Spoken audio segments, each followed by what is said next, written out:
வந்து எத்தனை நாள் ஆகும்னு உங்களுக்கே தெரியும். துறை சார்ந்த ஒவ்வொரு ஐஏஎஸ் ஆஃபீஸர்ஸோடைய அப்பாயின்மெண்ட்ஸ் வந்து முதலமைச்சர் வந்து ஃபோக்கஸ் பண்ணிட்டு இருக்காரு. உங்களுக்கு தெரியும், காலையில் 9:30 மணிக்கே அவர் வந்துடுறாரு.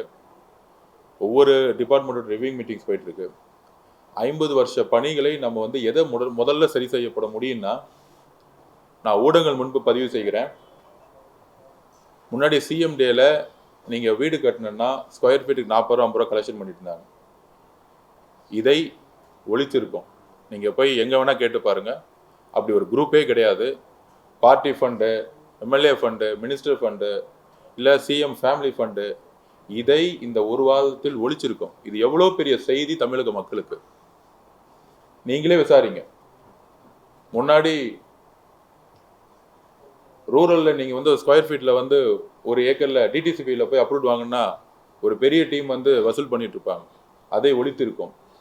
டாஸ்மார்க்கில் ஊழலை அமைச்சருக்கான ஃபண்டுங்கிறத ஒழிச்சிருக்கோம். நெடுஞ்சாலைத்துறையில் டோட்டலாக எல்லா டெண்டரையும் வந்து ரிவிஷன் பண்ணிட்டு இருக்கோம். பிடபிள்யூடியோட எல்லா டெண்டரையும் ரிவிஷன்ஸ் பண்ணிட்டு இருக்கோம்.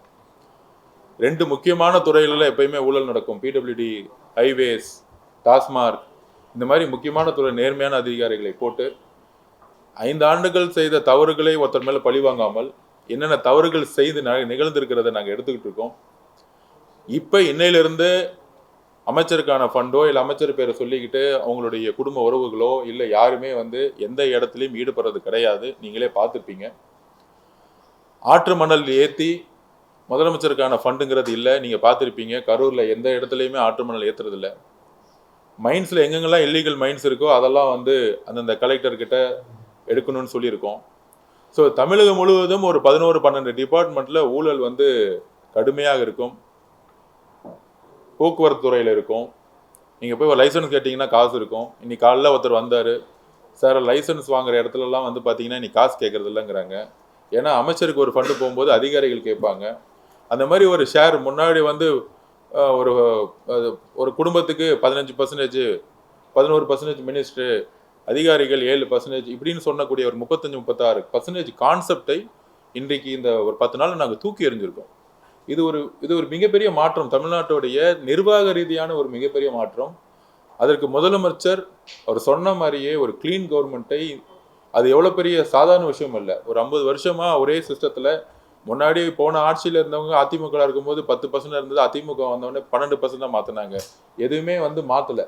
இன்னைக்கு 0% முதலமைச்சர் குடும்பத்துக்கு எதுவுமே இல்லை, முதலமைச்சருக்கு எந்த விதமான பார்ட்டி ஃபண்டும் கிடையாது, அமைச்சருக்கு எதுவும் கிடையாதுங்கிற ஒரு அரசியலையும் ஒரு நிர்வாகத்தையும் எப்படி உருவாக்கிங்கிறத நாங்கள் பதிவு பண்ணியிருக்கிறோம். நீங்களே மீடியாவே நீங்கள் போய் அனலைஸ் பண்ணுங்க, எல்லா டிபார்ட்மெண்ட்லையும் போய் அனலைஸ் பண்ணுங்க. அதனால இந்த ஒரு பெரிய விஷயத்தை 50 வருஷங்களாக எந்த விதமான அரசியலும் உருவாக்கல. அதில் நாங்கள் ஒரு ஒரு நிமிர்ந்த பார்வையுடன் சொல்லுகிறோம். இந்த 50 வருஷத்துல உருவாக்க முடியாத மாண்புமிகு தலைவர் எங்களுடைய முதலமைச்சர் அவர்கள் இதை உருவாக்கியிருக்காங்க. முதலமைச்சர் எவ்வளியோ அமைச்சர்களும் அவளி, அமைச்சர்கள் எவ்வளியோ எம்எல்ஏக்கள் அவளி, கட்சியும் அந்த வழியில நடந்துகிட்டு இருக்கு. கண்டிப்பா இது ஒரு பெரிய நிர்வாக மாற்றம். காவல்துறையில நல்ல ஆபீசர்ஸ் வந்து இப்பதான் அப்பாயின்மெண்ட் பண்ணிட்டு பார்த்துருப்பீங்க. கடுமையான நடவடிக்கை, கீழே வரைக்கும் இன்ஸ்பெக்டர் வரைக்கும் அதுக்கான ரிவிஷன்ஸ் போயிட்டு இருக்கு. இன்னும் ஒரு மேக்சிமம் ஒரு டைம் கொடுங்க. ஒரு 60 நாள் டைம் கொடுத்தீங்கன்னா என்டையர் ஒரு நிர்வாக மாற்றத்தை நீங்க வந்து உங்களுடைய கண் முன்னாடி பார்ப்பீங்க. நீங்க பொதுப்பணித்துறையில ஆய்வு கூட்டம் நடத்திருக்கீங்க.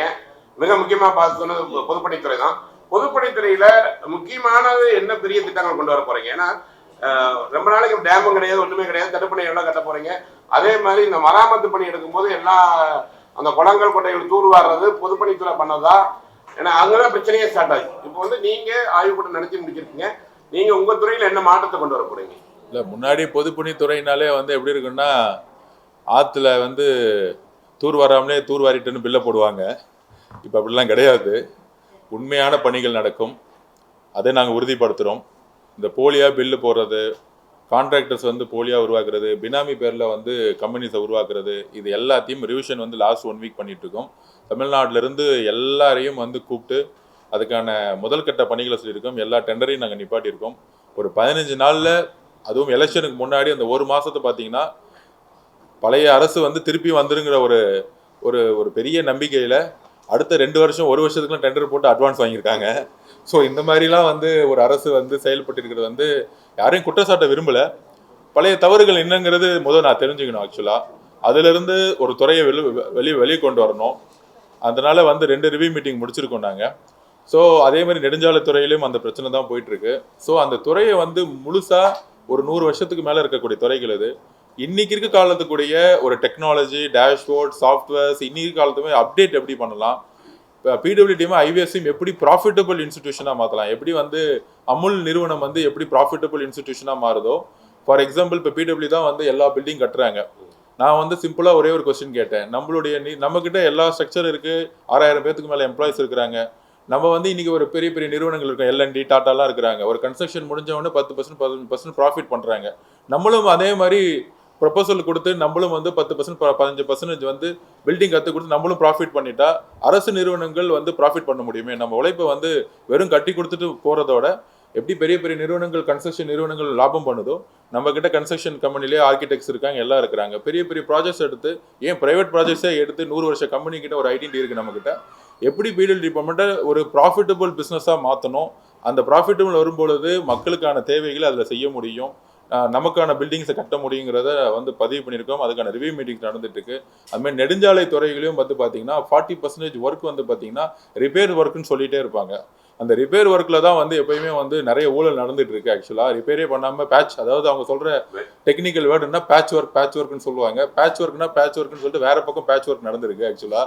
ஸோ இந்த மாதிரி இந்த ஒர்க்ஸ் எல்லாம், இந்த மாதிரி வேர்ட்ஸ் எல்லாம் நம்ம ரிமூவ் பண்ணி உண்மையாலே நிறைய இடத்துல இன்னும் குக்கிராமங்களையும் மலைகளிலும் இன்னும் வந்து ரோடு வசதி கிடையாது.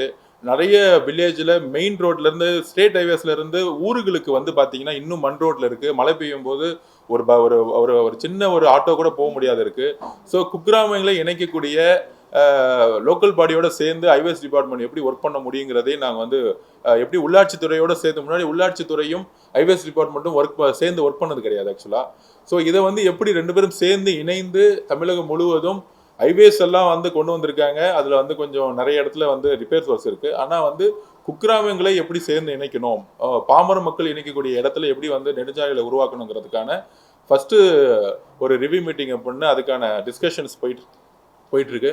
ஒரு 3 மாதம் டைம் கொடுங்க. அதுக்குள்ளே வந்து டோட்டலாக அதுக்கான ரிவ்யூ மேப்ஸ் எடுத்து என்னென்ன திட்டங்கள் புதுசாக கொண்டு வர போகிறோம் அப்படிங்கிறத நாங்கள் பதிவு பண்ணுவோம்.